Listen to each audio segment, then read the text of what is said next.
Gini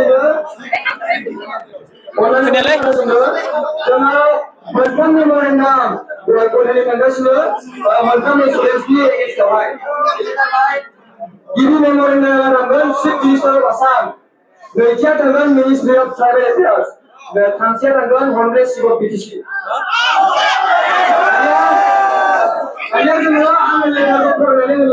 Subject request for cancellation of the proposed declaration of scheduled tribe status for 6 communities of Assam. Respected sir, we, the tribal students of the Borderline Territorial Region, would like to respectfully submit this representation regarding the recent proposal to grant scheduled tribe ST status to community 6 communities of Assam. In protest against this proposal, we are also conducting a peaceful demonstration rally from 2 p.m. to 5 p.m. at the Bombay University to Borderline Secretary. And indigenous tribal students, we are. As indigenous tribal students, we are deeply concerned that this decision may adversely affect the existing scheduled tribe communities of the state.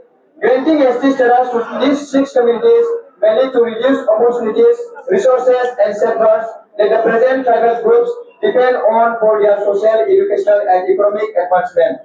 Therefore, we earnestly request you to kindly reconsider and cancel the proposed declaration of ST status to the 6 communities in order to protect the rights and interests of the existing tribal population of Assam. We shall be grateful for your kind attention and favorable action in this matter. Thanking you, yours sincerely, tribal students of Bucher Assam.